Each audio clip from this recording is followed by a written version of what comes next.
We are still waiting for more to come in, but anyhow, I think we should get the webinar going. So a warm welcome to all of you here today to this webinar on poverty, human rights, and the SDGs.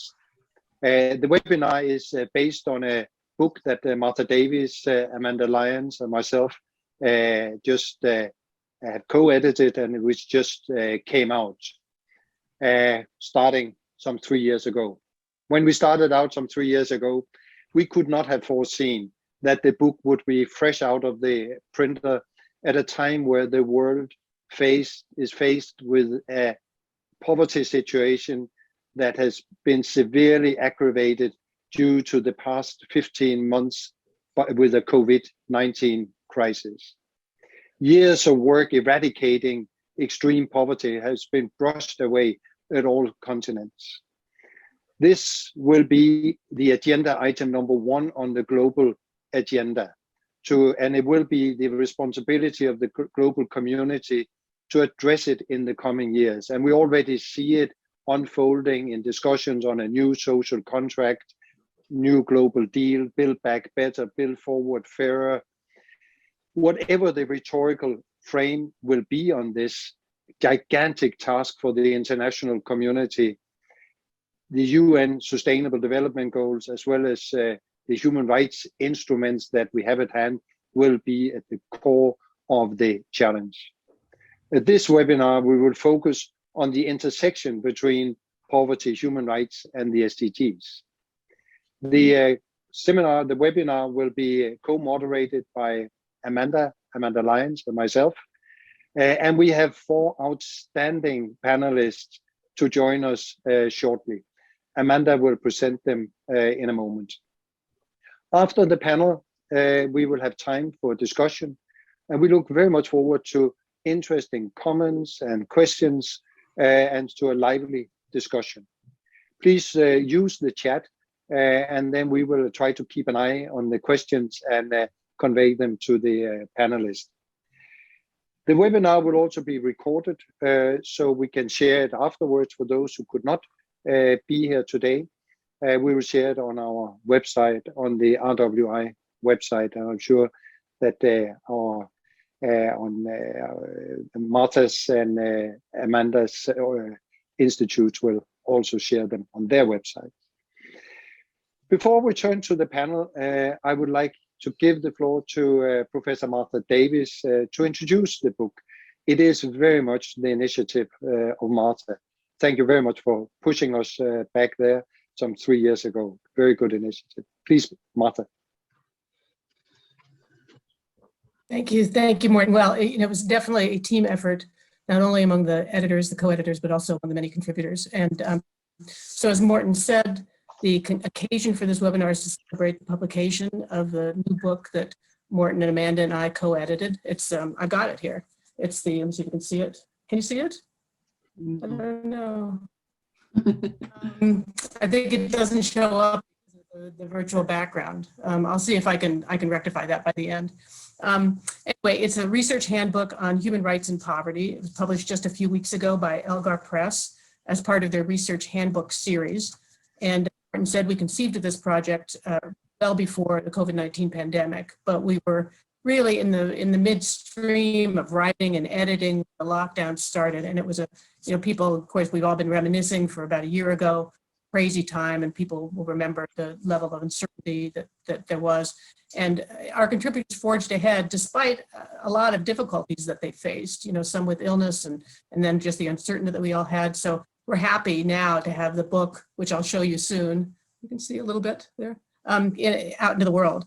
The project began about 3 years ago, as Morten said, but it got a boost in 2019 when a number of the contributors were able to come together in Washington, D.C. for a panel at the annual Law and Society Association conference. And over time, the project grew to a book with 35 chapters from leading experts from around the world, including the distinguished speakers at today's webinar. And then many of the contributors are also, I think, on the webinar as well. We really made an effort to cover a wide range of issues relating to poverty and human rights, which is, of course, already a pretty broad topic. Our limitation was that there was only a certain number of pages that could be bound together into a single book. And so we tried to include as much as possible within that one constraint that we had. The authors include activists like Alfred Brownell, writing on land rights in East Africa, as well as sort of activist academics like Philip Alston, who contributed a foreword, and Gay McDougall, who analyzed global responses to race, racism, and poverty. In some ways, I think the lockdowns and the slower pace that we all, had to put up with for a while contributed to the depth of the volume. So we have chapters from a number of former and current special rapporteurs. Leilani Farha is here today, and will be speaking as one, of course. And I think that with travel on hold and many programs and events canceled, many of our contributors were able to step back a bit and take the time to reflect and synthesize their work in new ways. For example, Gerard Quinn, the current Special Rapporteur for Disability Rights, uses his chapter to map out a human rights and disability agenda for the 21st century. I'll mention now that, and we'll give you more information about this later, we're going to be holding a second webinar on May 18th, featuring 4 more contributors to the book: Jane McNaughton, Magdalena Sepulveda Carmona, Natalia Angel Cabo. No, Natalia, you're on here now. No, yeah, yes. Somebody else, and Domingo Rivera. You know who you are, the 4th person.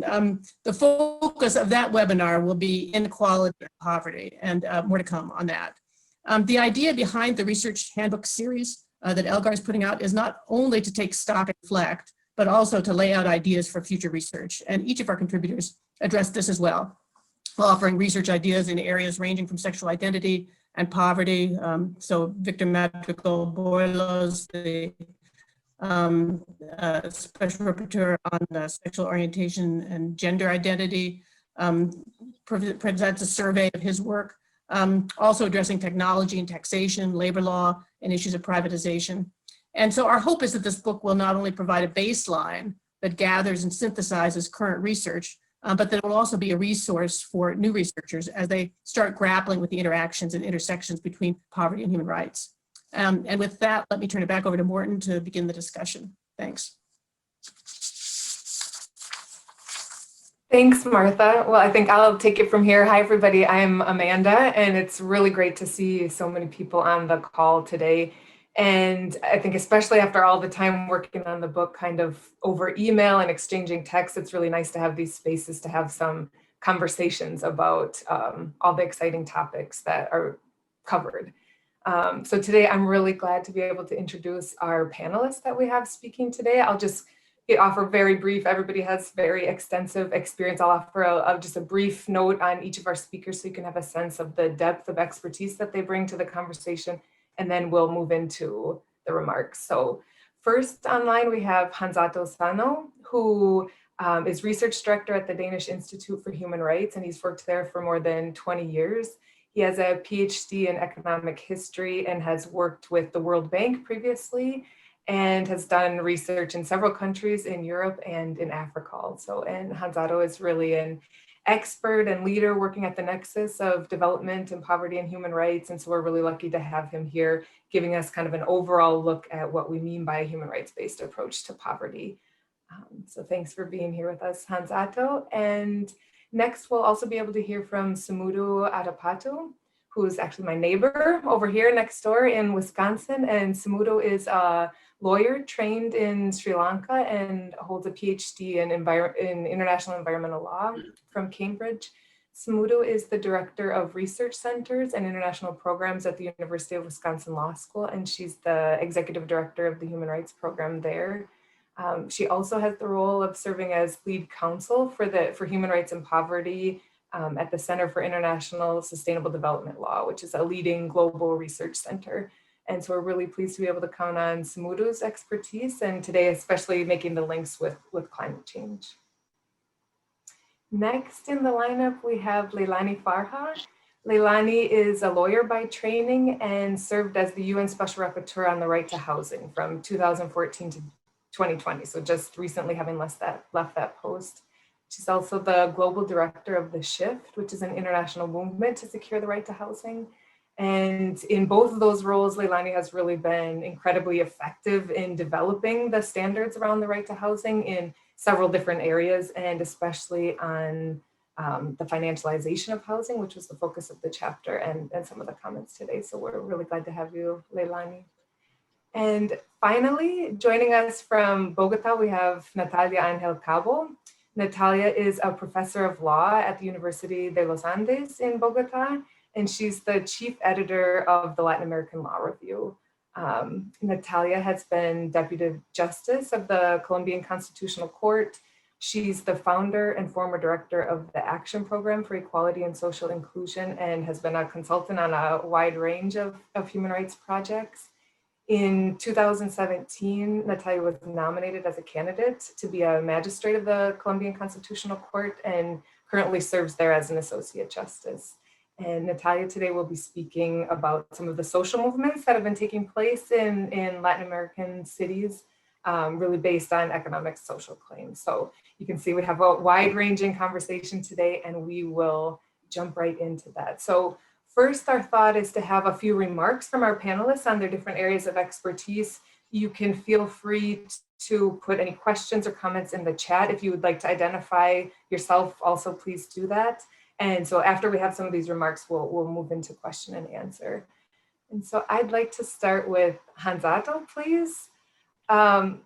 In your chapter, you make the strong point that declines in poverty are often kind of related in the literature to economic growth, tied really closely together, and that economists' interpretations don't always look at human rights. So I'm wondering if you could just tell us a little bit about the human rights-based approach to poverty and what distinguishes it from other approaches.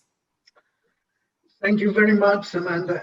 I would like also, apart from addressing the issue and the question about the human rights-based approach to poverty, I would also like to take departure in some of the more recent trends and the recent patterns of change in Africa, which have come about due to the COVID-19, as Morten started by mentioning. Yeah, these changes are important, and not only for the negative, but also for the positive elements. But first, on this issue of addressing the linkages between human rights and poverty that you mentioned, and which where economists absolutely have failed to consider any elements of human rights, or they did that in the past. But also human rights scholars, I think they have not been, well, they have not paid much analytical attention to poverty, not in the African context, at least. I miss substantial work on the ground in the African context. But what I'm saying is that the consolidation of social security rights in the wake of the corona may change this pattern, because certainly now we see that social security rights have become very important elements in the wake of the corona. We have 40 countries in Africa who have introduced new cash transfer measures during 2020. And the numbers receiving social rights support have increased and amounts have risen. Urban food aid has also been a feature of COVID-19. So human rights elements have become important in the wake of the corona.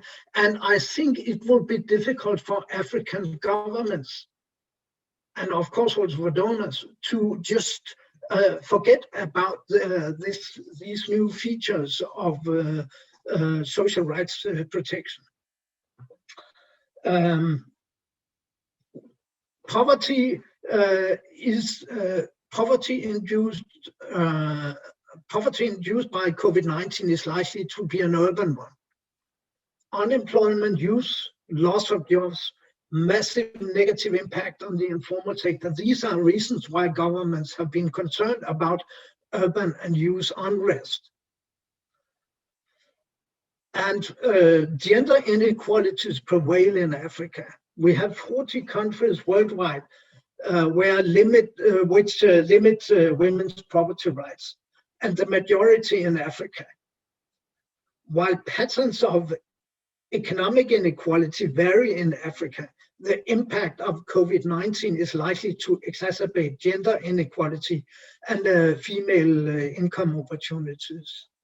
Violence against women has increased. In some countries, reports have raised concerns about systematic domestic violence.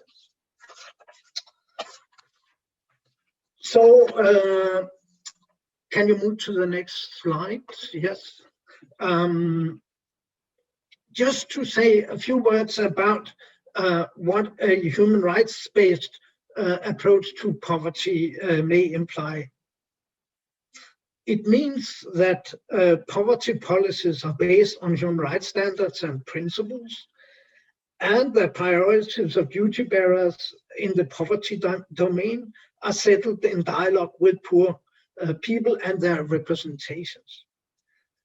Fundamental elements in that dialogue will circle around non-discrimination and will entail institutionalization of influence and empowerment from below. This means also that in the African context, the human rights-based approach can include inequality dimensions, for instance, urban-rural living standards, advocacy and empowerment, the rights-based change from below. Also, the metrics of poverty, rather than monetary metrics, support. We should think about support for non-monetary indicators, like done in the Oxford Poverty and Human Development Initiative. I think this is an important area where human rights has maybe influenced also the thinking in IFIs like the World Bank. Then we have social protections, as already mentioned, and also in the case of migrants. Freedoms, the democratic space, is a precondition for justice and empowerment. And finally, we have the climate and environmental impact. Okay, thank you very much. I'll end my brief here. Hans-Otto, I'm going to take the prerogative of having the floor here to ask a quick follow-up question that is always a curiosity to me. I'm wondering, how important do you see it in your research or policy work that the human rights agenda have the name of human rights? Can you do kind of human rights work using these principles that you're listing out, or is it important to name explicitly that it's a human rights-based approach? Not always. I don't think so. I mean, we're also today going to talk about the SDGs, and the linkages between the SDGs and the human rights are sometimes quite strong. At least you can use the SDGs also for promoting human rights. As regards social protection, we have the 1.3 SDG, the target 1.3, which is on social protection and which is formulated in human rights-based terms, but not mentioning human rights. SDGs are not mentioning human rights at all, except for one indicator. That's a great example. Mm-hmm. Great, thanks. I'm sure we'll coming back to that point. Mm-hmm. Thank you very much, Hans-Otto. And let's move on to the next panelist, to Sumuto, and touching on where Hans-Otto landed sort of on the climate change, because one thing is what the COVID-19 crisis has brought about, but for sure the climate change also exacerbating poverty and also the conditions of vulnerability. We see both the sudden, the storms, the flooding, but also the long-term impact of the climate change in relation to sea level rising and other occurrences, and very often hitting disproportionately the most impoverished people in the communities. So Modu, can you describe a little bit this intersection between climate change, human rights, and poverty? I mean, how do you see your work so much on that issue, and what do you think the human rights-based approach can contribute to address the situation, both in relation to the climate change, but definitely also in relation to the poverty eradication?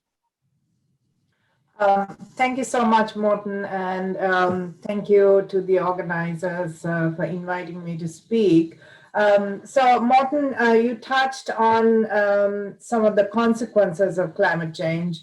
Let me time myself. Like slow onset and sudden events. Sudden events we are very familiar with. There are so many severe weather events that are affecting, ranging from floods to hurricanes. And we also have slow onset events like sea level rise, desertification, and both are causing food and water shortages. And these have a direct impact on rights of people. And it's always the poor and the marginalized that are disproportionately affected by these consequences, whether it's poor countries in the world or poor people in rich countries as well. So it's a real injustice when we think about climate change. And COVID as well. We have seen that happening as well, the disproportionate impact on poor people and marginalized communities, minorities. There's a disproportionate impact on them, and they're least able to adapt to these consequences. As we know, 1.3 billion people currently live in multidimensional poverty. Which means that it's not just about income we are talking about, but poor people have multiple other disadvantages. And climate change, like with COVID, will exacerbate poverty and other conditions of vulnerability. And the World Bank has estimated that climate change will push 120 million more people into poverty by 2030. And as we know, poverty is also a human rights issue because poor people cannot really enjoy their rights, or they are also at a greater risk of having their rights infringed. Like with climate change, poverty and environmental issues, like Hans mentioned just now, are also interrelated.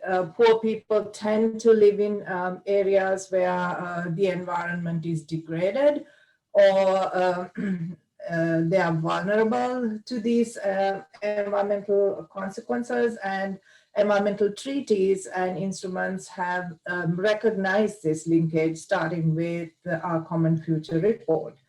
And as we saw with the consequences of climate change, there's a direct impact on human rights. So the enjoyment of many of the rights that are protected under international human rights law could be undermined because of the consequences of climate change. So climate change will exacerbate poverty. Both climate change and poverty have human rights implications. They're all interlinked. Morten, you asked me why a human rights approach is important. I think it gives a human face to the problem. We tend to talk about both climate change and poverty sort of at the macro level in abstract terms. But these are real people who are being affected by both these issues, right? So giving a human face to the problem is important.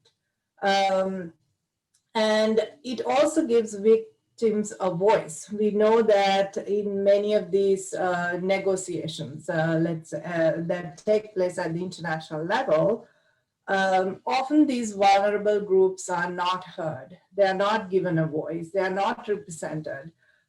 So by adopting a human rights approach, we can give them a voice, not just in relation to negotiations, but if they can get to the courts, they can seek a remedy. Of course, there are other jurisdictional and other hurdles to overcome, but the human rights framework provides them with a remedy. And also, the framework principles on human rights and environment have highlighted that states have additional obligations to ensure that the rights of vulnerable people are protected. So that in addition to the human rights obligations that states have in relation to everybody else, states will have additional obligations. To sort of sum up, poverty, human rights, and climate change are interlinked. Both are human rights, both climate change and poverty are human rights issues. They are global issues with localized consequences, and both can undermine people's ability to enjoy rights. And the other issue that I want to highlight is that these vulnerabilities intersect with one another. So it's important to recognize this intersectional nature of climate change, poverty, and human rights, and they have to be addressed together. I'll stop there.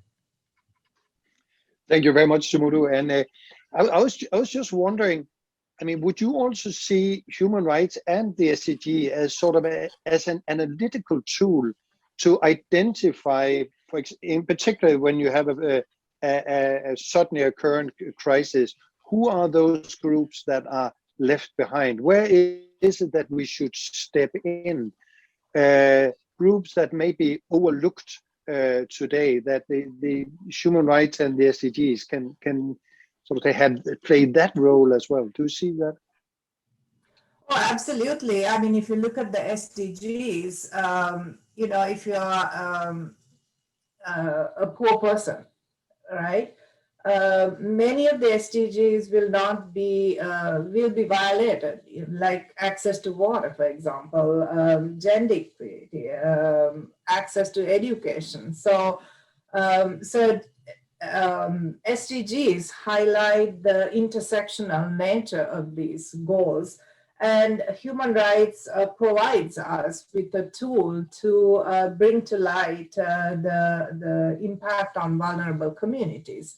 And I mentioned the injustice of climate change earlier, and the justice framework, in addition to SDGs and human rights, I think the justice framework is a really good tool. Environmental justice is a really good tool to highlight the disproportionate impact on some of these communities. And the human rights gives them a tool to, you know, bring their issues to the table and things like that. So there are several sort of frameworks that we can use to highlight the disproportionate impact on some of these communities.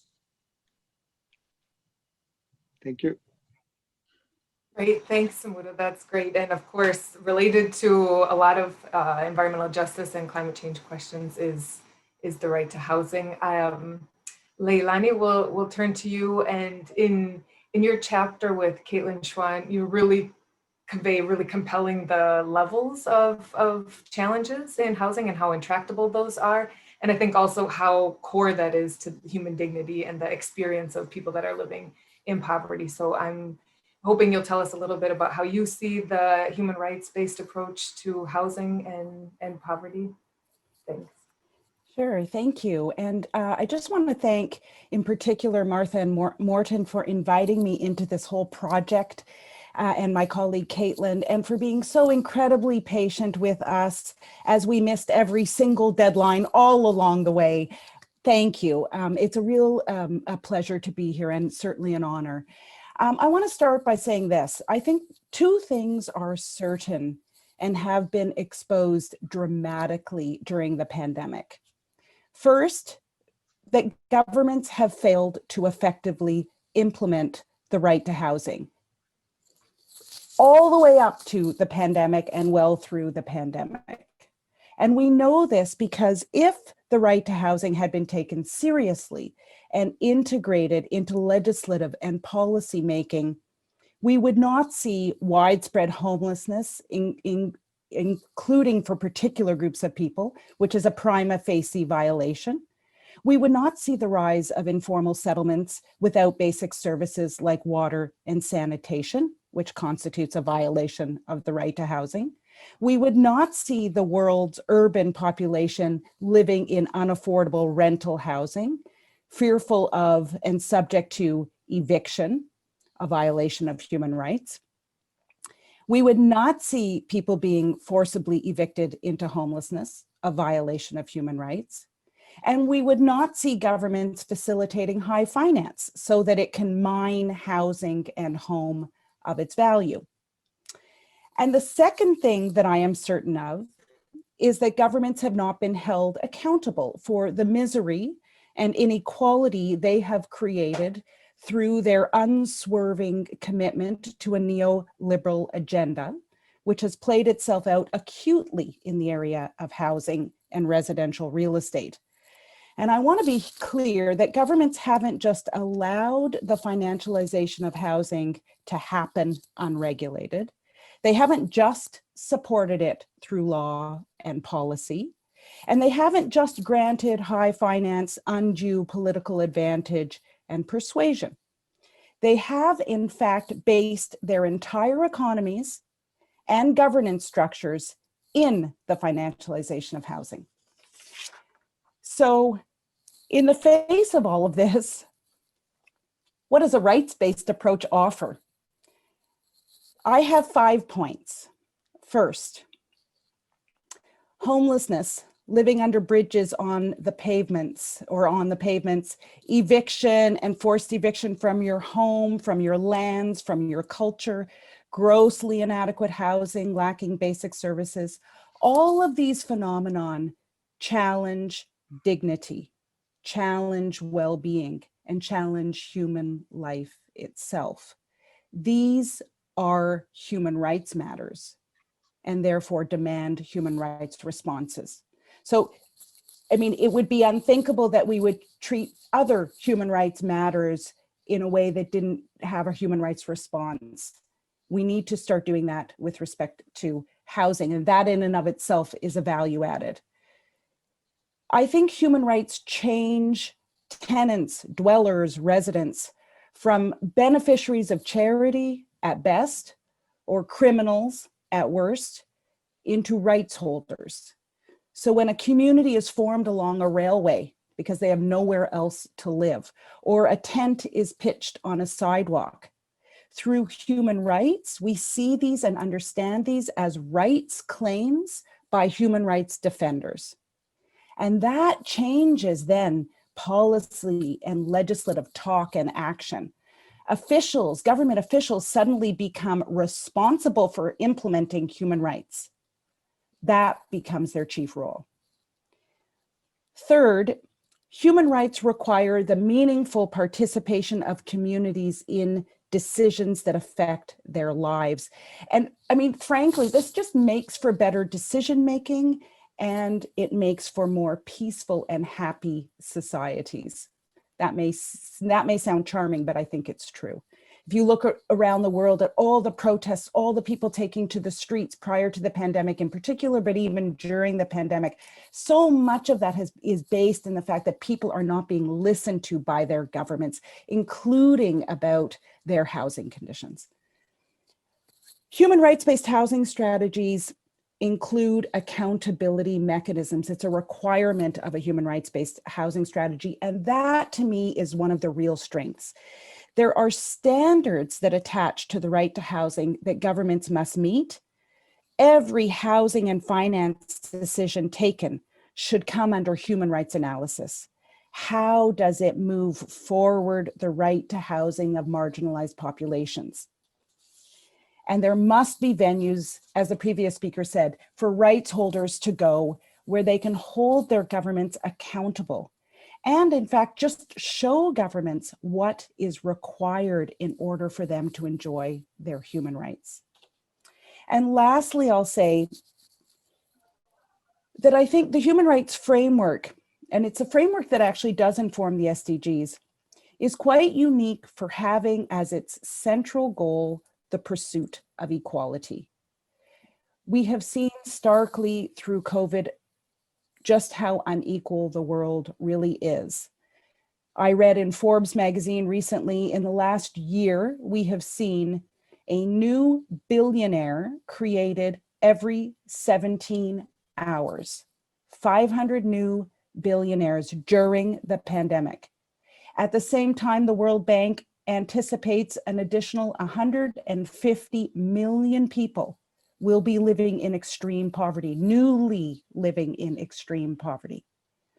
The implementation of human rights across sectors and through human rights-based legislation and policy is the correction to inequality.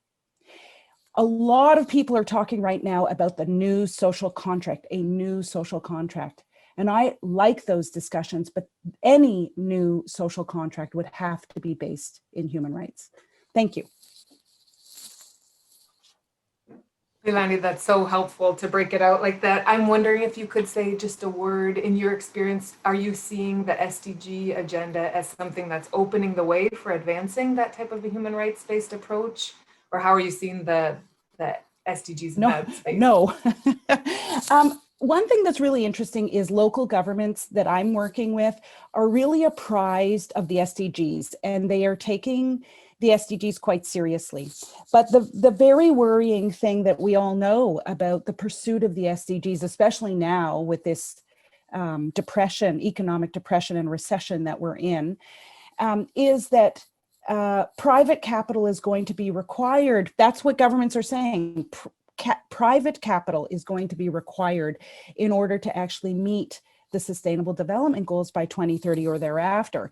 And in the housing sector, that's a complete disaster. I mean, that's the body of work I've been dealing with, which is private equity, pension funds, private monies invading the housing landscape, having no regard for human rights and the human right to housing, and really putting so much pressure on on housing systems that really ending up in many multiple violations of the right to housing. So I am very disturbed by the way the SDGs are being approached, and this sort of natural inclination to look for private money to make it happen. Governments claim they're poor. The one thing the pandemic has shown is that governments can print money. They're printing money. They're just printing money, and so we need some pushback. I just will say one more thing. I noticed that President Biden, in his infrastructure bill, has said that he will not extend monies to private equity to help with the building of infrastructure in the United States, which includes housing and housing supports. And people are critiquing him. Oh, that's a 1970s and 1980s style of infrastructure. But I completely admire it. I think he's right to say governments can do infrastructure, and we will do infrastructure without private equity. It's a good sign. Thank you very much, Leilani, and you are excused for being a little bit late with the with some of the submissions. So no, thanks a lot. It was such a great piece, and also thanks a lot for your presentation now. And now over to Natalia, and actually the question to you is also, let's say, responding to a question from one in our audience who also would like to hear about the sort of the social movements. How do we engage people in the struggle against poverty? And what you write in your article that you have co-authored with Professor Luisa Sotomayor of York University, You start out looking at the social unrest in Chile in 2018, which I also share with you is a unique, let's say, example of how a social unrest use the human rights language, and they focused very much and focus still very much on the constitution in Chile. So I think it's interesting now to see that the social mobilization is partly bringing on board, I would almost say again, a human rights language. So my question to you is that what is the future? How do you see the development of the social mobilization, and how does the human rights movement play into them? Or is this new sort of social mobilization, as we have seen in Chile, is that the future human rights movement? Question mark. Of course, focusing very much on economic, social, and cultural rights. Well, first, thank you, Morten, Martha, Amanda, for this, for the edition of this wonderful book. I'm really, really honored to be a part of it and a part of this webinar. I will answer your question by first explaining in which context we were addressing the Chilean protests and others. Our chapter basically reflects on the potential of human rights for social change and poverty reduction from the perspective of the city. Hans Otto was really saying now poverty is also nowadays an urban phenomenon mostly. And so one of the things that we address, or we were showing, is that in the last years there has an emergence of critique of rights. Critique of rights have been for many years around, but in the last 10 days, we've seen with full force these critiques. You've seen several books coming out criticizing the potential of rights for social change and really casting doubts about the potential of rights. You could see Samuel Moyn's book, Posner, Hubgood. There's plenty of books really, really making strong critiques on the potential of rights to challenge equality and poverty. And definitely these critiques have some purchase. As for instance, if we take into Moyn's concern, well, it is true, equality has not been eradicated from the world. And for that instance, poverty neither. But what we are trying to say in our paper, and we are far from optimists, is that doesn't mean that there are some potential for human rights and for human rights to produce social change. And one of the biggest examples that we think is important is that human rights have been for many, many years a common language for social movements to raise their grievance and to challenge injustice and inequality. And in that instance, we show and take into account the protests that took place not only in Chile, as a matter of fact, in many, many cities of the world, and in Latin America was particularly relevant, using the language of rights. I don't know if I will show you one PowerPoint, but if you can see this PowerPoint, this is a PowerPoint of social protests taking place in Latin America, in Colombia. One is from Colombia, another is from Chile, from La Paz, and from Mexico. And this, of course, I didn't take photos of everything, but you can see they are really using the language of right. It was a protest about claiming the right to health, the right to food, the right to education, the right to social security. So I don't think it's a minor contribution of human rights basically to provide that language of rights. Whether this is a new thing, of course not. Social movements have used rights and challenged for rights and mobilized to defend rights for centuries and for many, many, many years. But it's interesting how, at least in this protest, in which we brought the example, how it was really, really a powerful tool for social movements. Of course, social movements use creative ways of how to challenge privilege and injustice, and this is one of them. What is to follow? Well, I think we also need to understand what is happening now.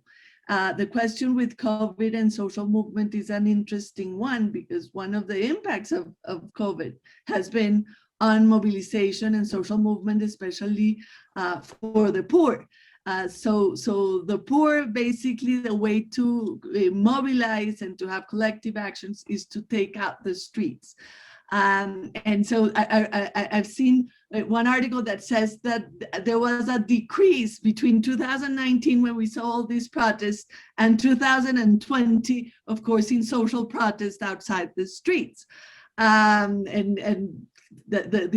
don't remember who the author was, but he was claiming that it was around 60%.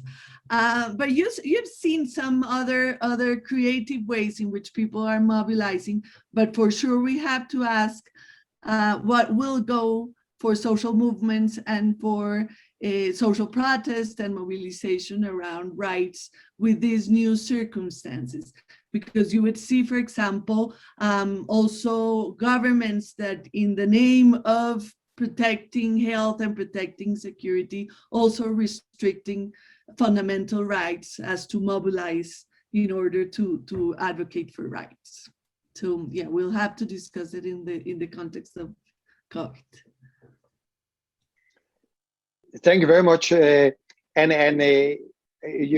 raised sort of or you mentioned the critique of Morin and Hopgood and others. I mean, their critique is basically leading to a complete dismissal of the human rights, let's say, regime, or sort of the whole thinking in terms of human rights.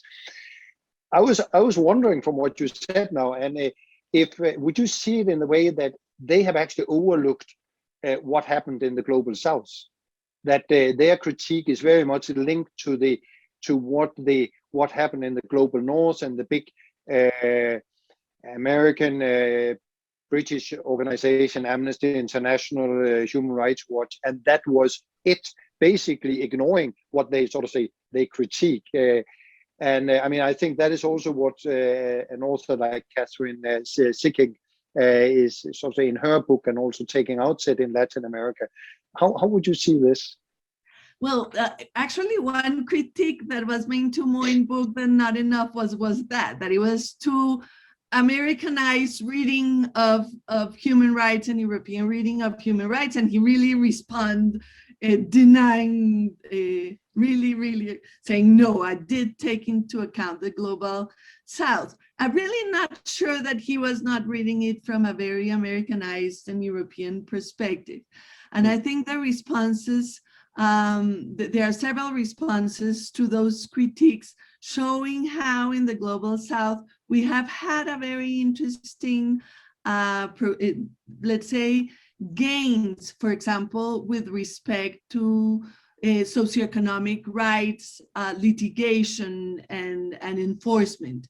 And those things cannot be dismissed. Those have been important gains for social rights. And even the fact that we're talking about, we have not achieved complete housing or education, but we have had several gains, I think, since the late 80s. That cannot be dismissed. And so I do think there's a hold on that critique against the critics of the human rights regime. They would never say that they are dismissing altogether the human rights, but they basically are really making very strong claims. Sometimes, especially with the equality, I think you are asking too much for human rights. I don't think human rights will just bring equality, eradicate poverty, but that doesn't mean they are limited, but that doesn't mean they do not have potential to help and aid to produce social change. So, yes. Thank you very much, Natalia. And that sort of exhausts our brilliant panel, and that has definitely provoked a lot of very good comments and questions. Not that I have at all a chance to read it all, and but I just sort of can feel it when it passes over the screen. But before we open up for some of the questions, I just wonder if any of the panelists would have some comments or questions to some of the other panelists, or something you would like to deepen in light of what had been said. And also you, Martha, if you have something you would like to add, comment on. You Well, just, I can see you also. Martha? Yeah, can you hear me? Yeah. Yeah. Yeah. So I've been working, working with some of the voluntary local reviews that communities are doing. There are only 3 of them that have been done in the U.S., but I've been taking a look at them. And what struck me is that you know, the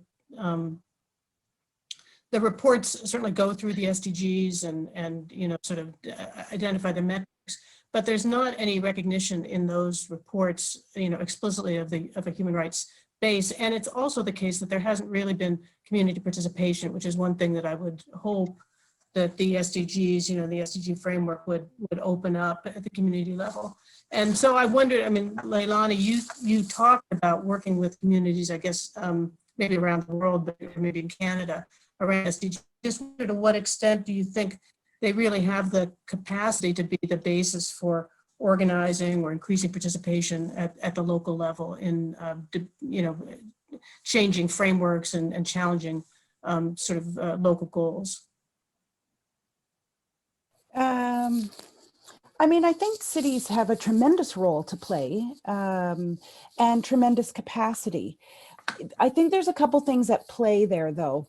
On the one hand, cities need to recognize the potential role they have and the potential capacity they have. Cities are quite quick to say that they don't have enough resources and that they don't have the competencies to do things to move us toward the sustainable development goals, if that's the goal, or to implement the human rights. That's often not the case. And so cities need to kind of sit with themselves a little bit and look and push the boundaries of what's possible. And I mean, there are some real leaders out there. You look at Mayor Ada Colau in Barcelona, even the mayor of Berlin doing really some very interesting things. The mayor of Montreal, formerly the mayor of Seoul, you know, really trying some different human rights oriented things and pushing boundaries. I think there also, city governments need to own up to the role they play in abusing human rights, certainly in the housing sector. I mean, I know there are people on this call with more expertise on this than me, but if you look at who's implementing forced evictions, it's often city level government. If you look at who's sweeping up homeless people from under bridges, from parks, et cetera, it's often city level government. So they need to do some little soul searching there too. They could do so much better. But then national level governments really do need to look at what they've downloaded to cities and recognize that cities really are on the front line of all of these crises, whether it's the climate crisis or the global housing crisis, and ensure that cities have the resources and capacities to move forward this agenda. So a little bit of a mixed response there, Martha.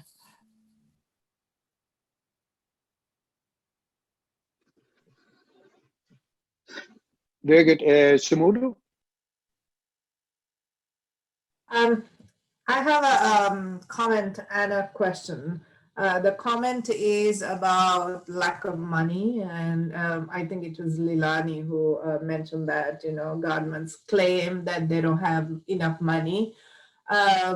And I would like to say that, sure, I mean, they have enough money to spend on, say, national security. When it comes to security, they always have money. But when it comes to environmental issues or human rights issues, or even poverty, they don't have enough money. I mean, if we can even take a fraction of the money governments spend on security, there will be enough money for many of the projects that we are talking about. The question I have, I think the only economist in the panel is Hans, is about the current economic system that has led to these inequalities and climate change as well. It's an externality of our economic system. So we are trying to fix a problem or problems that have been caused by the system by relying on the same system that caused them. So, I mean, to me, it doesn't make sense at all. So how do we address this, both poverty and climate change? I don't think we have succeeded in addressing these issues by relying on the same economic system that caused them. So any sort of advice that you can provide to us would be very welcome. Before you reply, Hans Otto, I would add one or two questions along the same line from the audience, because it is an issue that is definitely figuring quite a bit in the chat. We have Milun Kothari, who is also an author in the book. Very pleased that you're here as well. And he basically asked if the entire SDGs is flawed in the sense that they build on exactly the economy that has led to some of these challenges that we are. Milun is also asking another question that also to you, Hans Otto, and that is, you focus, and others have as well, focused on the urban areas, where he said it's what about the rural areas, where we definitely see the poverty. Sumudu already addressed it somewhat in your presentation, but I think there's a big basket of questions here in relation to the neoliberal economy. Hans Otto? Yes, just to Sumudu's question on the system and the system's the ability to reform the system and to use the system in order to redress, for instance, the threats of climate change. This is a small question, a very detailed one, and not, I think it's not easy to answer because it's so, it takes into account one understanding of the system. You could say that the system is neoliberal, like Morten just said, and that is true. It's also authoritarian in some ways if you move from the west to the east, and there are systems and systems within the global sphere, and if we have to address the issues from a scientific point of view, from an analytical point of view, I think we need to dig into these distinctions and to understand better the social forces behind. Also, when we talk about the SDGs,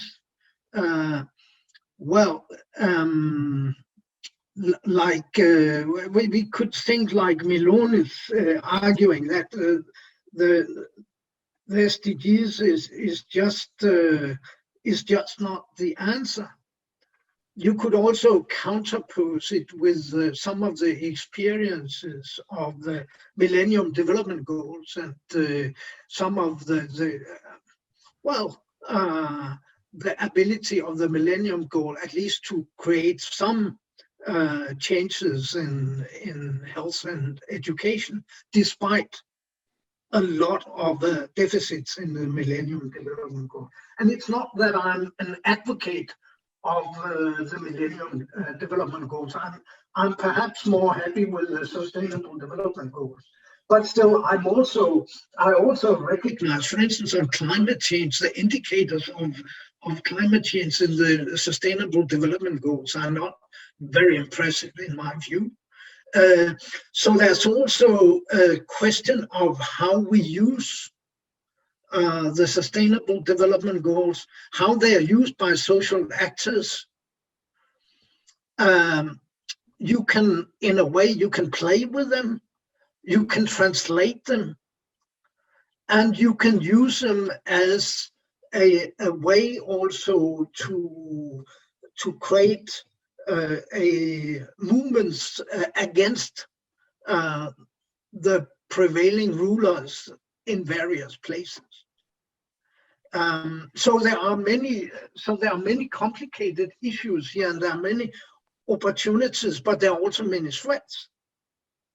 And so I think we need to dig into these issues from a more detailed point of view in order to provide a very good answer. On Milon's question on the urban issues, I just want to say that I mentioned in urban Africa that poverty was emerging or was gaining ground there. I'm not saying it's the only impact, it's also reaching rural areas in Africa, certainly, but due to the impact of the COVID-19, mainly in urban areas in Africa, it's here that I see some of the difficult issues. Thank you, Hans Otto. And I can say that together with the Office of the High Commission of Human Rights, the Raoul Wallenberg Institute is working now, or initiating a project with a number of heterodox economists to, exactly as panelists have said, dig much deeper into to this issue and how we see the interconnectedness, and also to offer, let's say, try to offer some new avenues when it comes to the way we perceive the economy. Amanda. Sure, thanks. And I'm just realizing that we had questions in the Q&A and in the chat, so there's a lot of great comments, so we can come back to those. Just two to kind of throw out to any panelists that might be interested in answering this. One question is about specifically about migrants and people with undocumented status, if that's something that you're seeing in your work. And a question that I have is, how are you seeing human rights institutions, whether at the national level or in international or regional systems, playing? What role are they taking in these? So I'll leave that open to anybody that has a comment. Natalia, you look unmuted. Can I throw it to you? I look unmuted. Okay. No, perhaps I can say something about migrants, and especially I am here in Colombia, and as you can see, we're really facing a very difficult crisis with Venezuelan migrants in Colombia, which is really, really, if you're here, you could see that this is not a joke. It's really, really tough. But I will address something that we say in the paper regarding both our questions about the SDGs and cities in general with respect to migrants. Is that our concern is that in many of these discussions that place cities as the preferred site for the implementation of SDGs and for the implementation of human rights, we are kind of concerned that people are really looking at cities as if they were a territorial fix and not something that is relational and complex, and where there's a lot of informal, spontaneous, radical forms of political action and of dilemmas. So just recognizing that this is more complex than just something that you implement and that's it, and that you will have to understand these difficulties that are even in the concept of cities is important. And that means also recognizing the amount of informal, of migrants, of irregular migrants that are nowadays in the cities that they need to participate and appropriate the benefits of the city. And that's also a place, and I'm thinking in my context, in the case of Venezuelans, that for some time they were denied even the recognition of fundamental as right holders in one particular territory. So I think the question of migrants brings into attention the challenges of implementing formal rights in complex settings that are not formal and fixed jurisdictions, but relational sites, which is important. I don't know if that makes sense at all, but. Great, thanks, Natalia. Yeah, absolutely. I don't know if anybody else wants to add to that. Leilani. Sure. If I can, I'll address a few things that have come up, and then I want to raise something as well, maybe for Sumudu, but maybe for others as well. So I just wanted to talk about the SDGs and Maloon's comment, which I really thoroughly appreciated. And you're sitting in the midst of this pandemic, and I'll speak quite casually, sitting here, and it's just going on, and things start. For me, in my head, it's like the relevance of things have changed so much. To me, everything needs to be reevaluated. And I would agree with Maloon, maybe the entire framing of the SDGs doesn't even apply right now. But then to go to what Hans Otto said, there is a way in which, and this is something I love about law generally, maybe I'm an egghead, but we can interpret things. Like when the SDGs were presented to me, I'm the UN rapporteur, I had to, in my former life, I had to grapple with them. Well, they seemed so mild, and as I said, so many governments were treating them in a kind of neoliberal way, as Maloon has pointed out. And so I decided, well, I'm just going to take it and interpret it to based on what I know is correct under international human rights law. And so I took target 11.1 of goal 11, and I said that it means all states must end homelessness by 2030, that there was no other reasonable interpretation of that target, because it says everyone should have adequate, affordable, secure housing by 2030. So to me, that means the only interpretation is that homelessness must be ended. And I mean, that's very consistent with human rights, because of course, homelessness is a prima facie violation. So I do think that if we're stuck with these things, we can do that kind of radical reinterpretation that I think Maloon is calling for, and that I support. On the migrants issue, I developed at the very end of my mandate a set of guidelines for the implementation of the right to housing, and I did have to grapple with the issue of how migrants, undocumented and documented, are dealt with in terms of housing. They live in some of the worst conditions, period. And many states adopt a position of, well, if I'm going to implement the right to housing, I'm going to do it for my own people, not for people who aren't even from my own country. That's a very common non-universal application of the human right to housing. And so obviously that's contrary to international human rights and humanitarian law. And so I tried to develop some provisions in those guidelines. I can put the URL up in the chat to address that discriminatory, deeply discriminatory treatment of migrants and refugees in terms of housing.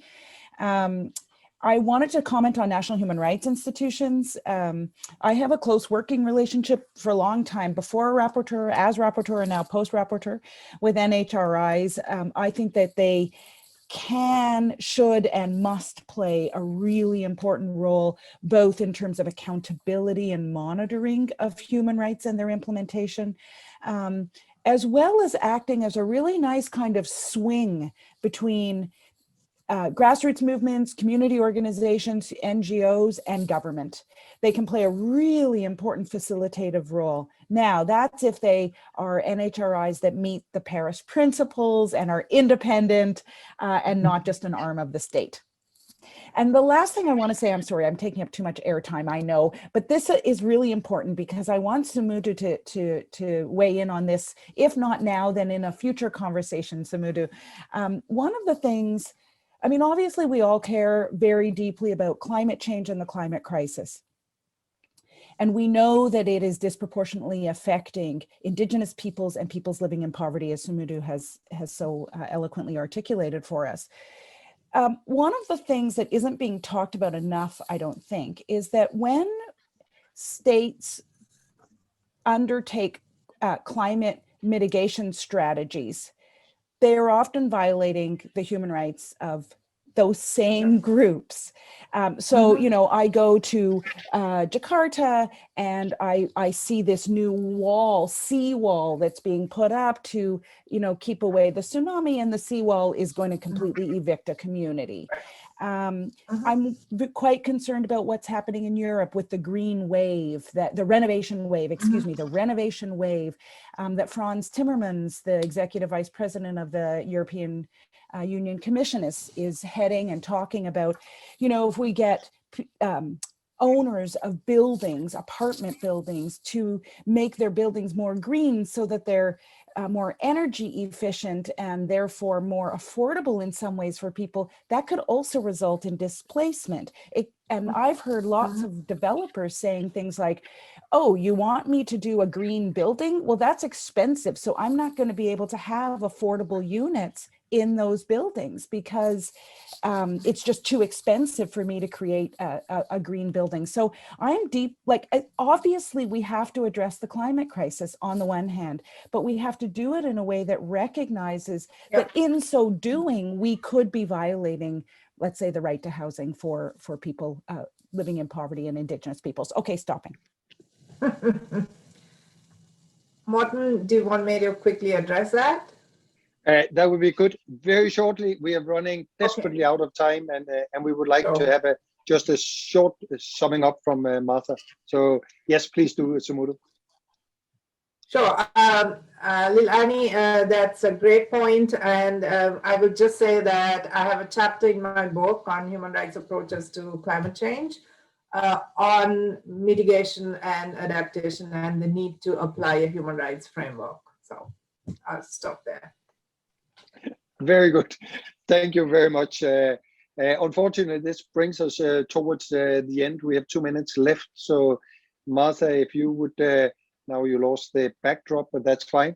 If you would sort of say some of the main takeaway from this, and Martha. Yes, thanks. So I deliberately lost the backdrop so that I could show. Very good. Okay, so here it is. It actually exists, and hopefully folks will have a chance to dip into it. We've gotten a flavor here today of some of the really rich contributions that our contributors made. So quickly, you know, a few highlights for me. You know, people have identified the fact that government's shortcomings and failures have been exposed even more dramatically through COVID-19, through the crisis. Particularly talking about the right to housing, but also in other areas. At the same time, as Hansato pointed out, that the impact may also be to create an opening for the rise of attention to human rights as governments are looking for ways to try to, you know, address some of these issues. Sumudu talked about the way in which a human rights approach can give a human face and a voice to individuals who are affected by these violations, and particularly thinking about climate change. And then finally, the idea that human rights, of course, is not a panacea, but has the potential to produce social change in an urban context that Natalia talked about. At the same time, you know, we see that there are limits to what human rights can achieve, but the language of human rights is very durable and shows up in all sorts of places where people are mobilized and active and speaking truth to power. So we're left with a lot of open questions that we weren't able to address in the chat, but we're going to be continuing the dialogue on May 18th with a new set of speakers. And I want to thank everyone for coming today, and especially our speakers for their you know, really tremendous contributions. Thank you very much, Martha. And if you look at the front page, if you can have it up just once more, and you wonder what is that, then it is a map of London highlighting the poor areas. It's basically a poverty map from, I think, the end of the 19th century or beginning of the 20th century. So it's really have a closer look at that map. It's really fantastic. We couldn't resist that one for this book. Anyhow, thanks a lot to all the panelists, and thanks a lot for all the comments in the chat. Extremely valuable, and we will save the chat and see if we can bring it in the future discussions. And some of it we may also send you some direct replies. At least I saw some that could need that. So I don't know, Amanda, any? Thank you, and greetings to everybody from Minneapolis, and look forward to seeing you at the next one. Thank you. Thanks so much, everyone. Thanks, Laura.